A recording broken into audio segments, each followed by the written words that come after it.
Hello students, welcome to RH chemistry. So ಇವತ್ತಿನ exam, chemistry exam paper ಹೇಗಾಯಿತು ಅಂತ ಕೇಳುವಂಥ ಅವಶ್ಯಕತೆ ಇಲ್ಲ. ಸೊ ಎಲ್ಲ ವಿದ್ಯಾರ್ಥಿಗಳ ಒಂದು ಅಭಿಪ್ರಾಯ ಏನಂತಂದರೆ ಕೆಮಿಸ್ಟ್ರಿ ಎಕ್ಸಾಮಿನೇಷನ್ ವಾಸ್ ಗುಡ್ ಅಂತ ಹೇಳಿ. ಸೊ ಹಾಗೆ ನೋಡಿದರೆ compare to last year compare ಮಾಡಿದರೆ it is very very good ಅಂತ ಹೇಳೋದಕ್ಕೆ ಇಷ್ಟಪಡ್ತೀನಿ. ಸೊ ಈ ವರ್ಷ ನೀವು ಇಡೀ ಕೆಮಿಸ್ಟ್ರಿ ಪೇಪರ್ನ ನೋಡಿದಾಗ ನ್ಯೂಮರಿಕಲ್ಸ್ ಅಂತೂ ನಿಮಗೆ ಪ್ರಾಬ್ಲಮ್ ಇಲ್ಲ. I will prove that NCERT text ಬುಕ್ಕಲ್ಲಿ ಇನ್ಟೆಕ್ಸ್ಟ್ ಕ್ವಶನನ್ನು ಇನ್ಕ್ಲೂಡಿಂಗ್ ಯಾರು ಪ್ರಾಕ್ಟೀಸ್ ಮಾಡಿದ್ದಾರೆ ಅವರಿಗೆ 100% ಎಲ್ಲ ನ್ಯೂಮರಿಕಲ್ಸ್ ಕೂಡ ಬಂದಿರ್ತದೆ. ಅದರಲ್ಲಿ 3 ಸಾಲ್ವ್ ಮಾಡೋದಂತೂ ಪ್ರಾಬ್ಲಮ್ಮೇ ಅಲ್ಲ. ಓಕೆ, ಸೊ ಇನ್ನು ಮಲ್ಟಿಪಲ್ ಚಾಯ್ಸ್ ಕ್ವಶನ್ಸ್ ಅಂತ ಬಂದಾಗ ಸೊ ಒಂದು 2-3 ಕ್ವಶನ್ ಎಲ್ಲದೂ ಕೂಡ ಸಿಲೆಬಸ್ಸಲ್ಲಿ ಇರೋದೇ ಇದೆ, ಸಿಂಪಲ್ ಆಗೇ ಇತ್ತು. ಬಟ್ ಕೆಲವು ಕ್ವಶನ್ಗಳು ಏನಿತ್ತು ಅಂತಂದರೆ ಈ ಸ್ವಲ್ಪ ಅರ್ಧಂಬರ್ಧ ಓದ್ಕೊಂಡು ಹೋದಂಥ ವಿದ್ಯಾರ್ಥಿಗಳಿಗೆ ಡೆಫಿನೆಟ್ಲಿ ಕನ್ಫ್ಯೂಸ್ ಆಗೋ ಹಾಗಿತ್ತು.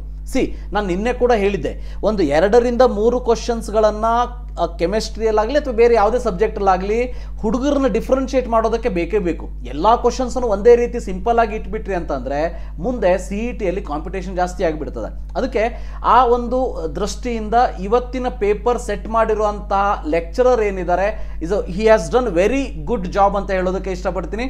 ಸೊ ನಿಮ್ಮ ಅಭಿಪ್ರಾಯ ಏನು? ಕೆಮಿಸ್ಟ್ರಿ ಪೇಪರ್ ಈಸಿ ಇತ್ತಾ? ನಾನು ಕೊಟ್ಟಿರುವಂಥ ಮಟೀರಿಯಲ್ಸ್ ನಿಮಗೆ ಹೆಲ್ಪ್ ಆಯ್ತಾ, ವಿಡಿಯೋಸ್ ಹೆಲ್ಪ್ ಆಯ್ತಾ ಅನ್ನೋದನ್ನು ದಯವಿಟ್ಟು ಈ ಒಂದು ಡಿಸ್ಕ್ರಿಪ್ಷನ್ ಬಾಕ್ಸಲ್ಲಿ ಹೇಳಿ. ಸೊ ದ್ಯಾಟ್ ನನ್ನ ಬಗ್ಗೆ ಅಂದರೆ ಈ ಕೆಮಿಸ್ಟ್ರಿ ಪೇಪರ್ ಬಗ್ಗೆ ನನಗೂ ಕೂಡ ನಿಮ್ಮ ಅಭಿಪ್ರಾಯ ಗೊತ್ತಾಗ್ತದೆ.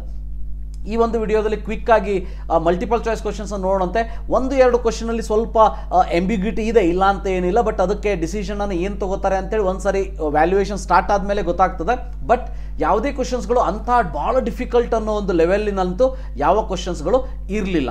ರೈಟ್. ಸೊ ನೋಡಿ, first question, in the process of dissolution of solid in liquid endothermic reaction.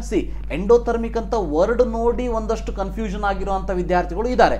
But ನಮ್ಗೆ ಗೊತ್ತಿದೆ increases with increase in temperature is the correct answer. ಇನ್ನು ಎರಡನೇ question, when the concentration of electrolytic solution approaches 0 we know that limiting molar conductivity ಅಂತ ಹೇಳ್ತೀವಿ. ಹೌದಾ? Option D. ಇನ್ನು during discharge of lead storage battery, correct half cell reaction. ನೀವೇನಾದರೂ lead storage ಬ್ಯಾಟ್ರಿಯನ್ನು ಓದ್ಕೊಂಡು ಹೋಗಿದ್ರಿ ಅಂದರೆ ಇದು ಬಹಳ ಸಿಂಪಲ್ ಆಗಿರ್ತದೆ. At anode, so PB is converted into PbSO4. No doubt, it's a very simple question, no problem at all. 4th one ಕೂಡ ಬಹಳ ಸಿಂಪಲ್ ಇತ್ತು, activation energy is the answer. 5th ಒನ್ನಲ್ಲಿ ಸ್ವಲ್ಪ ಎಂಬಿಗ್ವಿಟಿ ಇತ್ತು, ಆದರೆ ಇದು ಗೊತ್ತಿರಲಿ, ಇದು KCET ಪ್ರೀವಿಯಸ್ ಇಯರ್ ಕೇಳಿರುವಂಥ ಕ್ವಶನ್ ಆಗಿರೋದ್ರಿಂದ ಸೊ ಅದರಲ್ಲಿ ಕೂಡ ಆನ್ಸರನ್ನು ಎ ಅಂತಲೇ ಕೊಟ್ಟಿದ್ರು. ಅಂದರೆ V2O5 Cr2O3ನ ಕೊಟ್ಟಿದ್ರು. ಕೆಲವೊಂದು ಕಡೆ V2O5ನ ಎಸಿಡಿಕ್ ಅಂತ ಮೆನ್ಷನ್ ಮಾಡಿದ್ದಾರೆ, ಅದಕ್ಕಾಗಿ ನಿಮಗೆ ಕನ್ಫ್ಯೂಷನ್ ಆಗ್ಬೋದು. ಬಟ್ ಇದರ ಆನ್ಸರು ಇದೇ ಆಗಿರ್ತದೆ. ಈವನ್ ರಿಮೆಂಬರ್, ವ್ಯಾಲ್ಯೂಯೇಷನ್ ಸ್ಟಾರ್ಟ್ ಆದಮೇಲೂ ಕೂಡ ಇದ್ರ ಮೇಲೆ ಡಿಸ್ಕಷನ್ಸ್ ಆಗ್ತದೆ. ಫೈನಲಿ ಏನು ಡಿಸಿಷನ್ ತಗೋತಾರೆ ಅನ್ನೋದನ್ನು ನೋಡೋಣಂತೆ. But for the time being answer should be V2O5 and Cr2O3. Then IPAC name ಭಾಳ ಸಿಂಪಲ್ ಇತ್ತು. ಹೌದಾ? Diamine dichloride platinum, oxidation state of the platinum is 2. ಅದಕ್ಕೆ ಸೊ ಆನ್ಸರ್ ಇಸ್ ಎ. ಇನ್ನು stereo isomer related to each other as non super imposable ಅಂತ ಇದೆ, then definitely it should be enantiomer is the answer.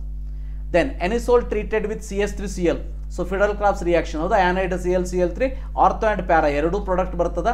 ಹಾಗೇನಾದರೂ major product ಅಂತ ಕೇಳಿದರೆ ನಾವು para mark ಮಾಡಬೇಕಿತ್ತು. But ಅದು ಕೂಡ ಪ್ಯಾರಾ ಇಲ್ಲಿ ಇಲ್ಲ, ಮಿಥೈಲ್ ಎನಿಸೋಲ್ ಅನ್ನೋದು ಇಲ್ಲ. So answer should be C. ಇನ್ನು enzyme which can catalyse conversion glucose to ethanol, ಇದು ಕೂಡ ಬಹಳ ಸಿಂಪಲ್ ಇದೆ, zymase is the enzyme. Nucleophilic attack on carbonyl carbon, carbonyl carbon ಏನು sp2 ಹೈಬ್ರಿಡೈಸೇಷನ್ ಇದೆ, C double bond O. So this will convert into sp3, so that sp2 to sp3 is the correct answer. ಇನ್ನು decarboxylating reagent ಅಂತೂ first ಇಯರ್ಲು ಕೂಡ ಕಲ್ತಿದ್ದೀರಿ, ಭಾಳ simple one NaOH. ಇನ್ನು ಇದು ಸ್ವಲ್ಪ confusion ಆಗ್ಬೋದು, ಅಂದರೆ ವಿದ್ಯಾರ್ಥಿಗಳು ಅದರ ಬಗ್ಗೆ ಕಾನ್ಸಂಟ್ರೇಷನ್ ಕೊಟ್ಟಿರಲಿಲ್ಲ ಅಂತಿದ್ರೆ ಮಾತ್ರ. So to prepare para nitro anisole as a major product aniline, the amino group is first protected by acetylation. ಹೌದಾ? ಎಸಿಟೈಲೇಷನ್ ಮಾಡಿ ಪ್ರೊಟೆಕ್ಟ್ ಮಾಡ್ತೀವಿ. ಇನ್ನು ಇದು ಸ್ವಲ್ಪ ಅಂದರೆ ಡಿಸ್ಟಿಂಗ್ವಿಷಿಂಗ್ ಟೆಸ್ಟ್ ಅಂತ ಏನು ಕೇಳಿದ್ರು, ಸಪರೇಟ್ ಅಂತ ಇದೆ. ಓಕೆ, ಸೊ ಡಿಸ್ಟಿಂಗ್ವಿಶ್ ಅಥವಾ ಸಪರೇಟ್ ಅಂತ ಕೇಳಿದ್ದಾರೆ. So answer should B this, ಇದೇ ಆನ್ಸರ್ ಆಗಬೇಕು. That is Hinsberg reagent and KOH, first primary and secondary amine. But CHCl3 KOH ಕೂಡ ಆನ್ಸರ್ ಆಗಬೇಕು ಅಂತೇಳಿ ನಮ್ಮ ಕೆಮಿಸ್ಟ್ರಿ ಫೋರಮಿನಲ್ಲಿ ಗ್ರೂಪಿನಲ್ಲಿ ಡಿಸ್ಕಷನ್ಗಳು ನಡೀತಾ ಇದೆ. ಬಟ್ ನನ್ನ ಪ್ರಕಾರ ಆನ್ಸರ್ ಶುಡ್ ಬಿ ಬಿ, ಯಾಕಂದರೆ ಸಪರೇಟ್ ಅಂತ ಇದೆ. ಸೊ ಸಪರೇಟ್ ಅಂತ ಇರೋದಕ್ಕೆ ಮಿಥೈಲ್ ಅಮೈನ್ ಮತ್ತು dimethyl amine, so it should be the correct answer. ಇದೇನಾದರೂ ಡಿಸ್ಟಿಂಗ್ವಿಶ್ ಅಂತ ಕೊಟ್ಟಿದ್ದಿದ್ರೆ ಇದು ಕೂಡ ಆಗ್ತಿತ್ತು. ನೀವು ಹೇಳ್ಬೋದು ಸರ್ ಆಲ್ಕೋಹಾಲಿಕ್ KOH ಅಂತ ಇರಬೇಕಿತ್ತು ಅಂತೇಳಿ. ವಿದೌಟ್ ಆಲ್ಕೋಹಾಲಿಕ್ KOH ಅದ್ರ ಓನ್ಲಿ KOH ಯೂಸ್ ಮಾಡಿದ್ರು ರಿಯಾಕ್ಷನ್ ಆಗ್ತದೆ, ಇಲ್ಲ ಅಂತ ಏನಿಲ್ಲ. ಬಟ್ ಈ ಆಪ್ಷನನ್ನು ಕೊಡಬಾರ್ದಾಗಿತ್ತು. ಬಟ್ ಕೆಲವೊಂದಷ್ಟು ಜನ ವಿದ್ಯಾರ್ಥಿಗಳು ಡಿ ಅಂತಲೂ ಕೂಡ ಹಾಕಿ ಬಂದಿದ್ದಾರೆ. ಸೊ ನಮಗೆ ಗ್ರೇಸ್ ಮಾರ್ಕ್ಸ್ ಸಿಗ್ತದೆ, ನಮ್ಮದು ಆನ್ಸರ್ ಕರೆಕ್ಟ್ ಹಾಗೇನಿಲ್ಲ. ಸೊ ಗ್ರೇಸ್ ಮಾರ್ಕ್ಸ್ ಅಂತೂ ಕೊಡುವಂಥ ಪ್ರಮೇಯನೇ ಇಲ್ಲ ಇಡೀ ಪೇಪರ್ನಲ್ಲಿ. Paper is well and good. ಆದರೆ ಈ ಬಿ ಮತ್ತು ಡಿ ಮಧ್ಯೆ ಕನ್ಫ್ಯೂಷನ್ ಏನಿದೆ, ಇದು 99.99% ಆನ್ಸರ್ ಬಿನೇ ಆಗ್ತದೆ, Hinsberg reagent KOH. But D ನೋಡೋಣಂತೆ, ಇನ್ನು ವ್ಯಾಲ್ಯೂಯೇಷನ್ ಸ್ಟಾರ್ಟ್ ಆದಮೇಲೆ ಲೆಕ್ಚರ್ ಗ್ರೂಪ್ ಎಲ್ಲ ಸೇರಿಕೊಂಡಾಗ ಒಂದು ಕಡೆ ಸೊ ಯಾವ ರೀತಿ ಡಿಸಿಷನ್ಗಳು ಬರ್ತದ ಅಂತೇಳಿ. ಬಟ್ 99.9% ಆನ್ಸರ್ ಇದೆ. ಇದು ಒಂದೇ ಕ್ವಶನ್ ಸ್ವಲ್ಪ ಅಂಬಿಗ್ವಿಟಿ ಅಂತ ಹೇಳಿದರೆ. ಇನ್ನು ಇದಂತೂ ಭಾಳ ಸಿಂಪಲ್ ಇತ್ತು. Carbohydrate which also known as animal starch glycogen is the answer. So ಇದು ಸ್ವಲ್ಪ ಕನ್ಫ್ಯೂಷನ್ ಅಂದ್ರೆ ಏನು, ಇಮಿಡಿಯೇಟ್ ಆಗಿ ನೆನಪು ಆಗದೆ ಇರುವಂಥ ಕ್ವಶನ್ ಇದು. ಸೊ ಈಗ ಸ್ಕರ್ವಿ ಆಗಿರ್ಬೋದು, ಕ್ಸೆರಾಪ್ಥಾಲ್ಮಿ ಆಗಿರ್ಬೋದು, ನೈಟ್ ಬ್ಲೈಂಡ್ನೆಸ್ ಆಗಿರ್ಬೋದು, ಇವೆಲ್ಲ ಫೇಮಸ್ ಒನ್ ನೋಡ್ಕೊಂಡು ಹೋಗ್ಬಿಟ್ಟಿರ್ತಾರೆ. ಸೊ ಚೈಲೋಸಿಸ್ ಅಂತ ಕೇಳಿಬಿಟ್ಟಿದ್ದಾರೆ, ಅದಕ್ಕೆ ಸ್ವಲ್ಪ ಅದರ answer for this question is B2, ಯಾವುದೇ ಡೌಟೇ ಇಲ್ಲ. ಸೊ 15 ಯಾರದ್ದು ಬೀಳ್ತದೆ ಅನ್ನೋದನ್ನು ಕೂಡ ಕಮೆಂಟ್ ಮಾಡಿ. ಸೊ ವೇಟ್ ಮಾಡೋಣಂತೆ. ಇನ್ನು ಇದಂತೂ ಭಾಳ ಸಿಂಪಲ್ ಇತ್ತು, ಭಾಳ ಸಿಂಪಲ್. ಓಕೆ ನೋಡಿ, the number of moles of solute present in 1 kilogram of the solvent ಅಂತ ಇದೆ. The answer should be molality. ಹೌದಾ, ಮೊಲಾಲಿಟಿ ಅಂದರೆ 16th answer should be molality. So molality ಒಂದು ಕೊಟ್ಬಿಟ್ಟಿದ್ದಾರೆ ಕನ್ಫ್ಯೂಸ್ ಮಾಡೋದಕ್ಕೆ. ಬಟ್ 1 ಕಿಲೋಗ್ರಾಮ್ ಅಂತ ಇದೆ, ವೇಟ್ ಅಂತ ಇದೆ, molality should be the answer. ಇನ್ನು ಇದಂತೂ ಭಾಳ simple. Number of collusion per second, so that is collision frequency. ಎರಡನೇದು, so transition metal from large number of complex due to ionic charge. ಮೂರನೇದು, so common name for alkyl magnesium halide Grignard reagent. ನಾಲ್ಕನೇದು, so formula of the benzene diazonium chloride. ಇದು 5ನೇದು. ಭಾಳ simple ಇತ್ತು. So 5ಕ್ಕೆ ಆರಾಮ್ಸೆ ತಗೋಬೋದಾಗಿತ್ತು. ಇನ್ನು 2 marks ಅಂತ ಬಂದಾಗ ನಾನು ಆನ್ಸರ್ ಏನು ಹೇಳೋದಿಲ್ಲ, ಬಟ್ ಸಿಂಪಲ್ ಇತ್ತು ಕ್ವಶನ್. ನೀವು ಯಾವುದನ್ನು ಮಾರ್ಕ್ ಮಾಡಲಿಲ್ಲ ಅಂತಂದ್ರೂ ಇದರಲ್ಲಿ 3 ಬರೀಬೇಕು. So if I am a student I could have write this very easily, ಭಾಳ ಖುಷಿಯಿಂದ ಬರೆದು ಬಿಡ್ತೀನಿ. ಸೊ ಅದು ಒಂದು ಬರೀತಿದ್ದೆ.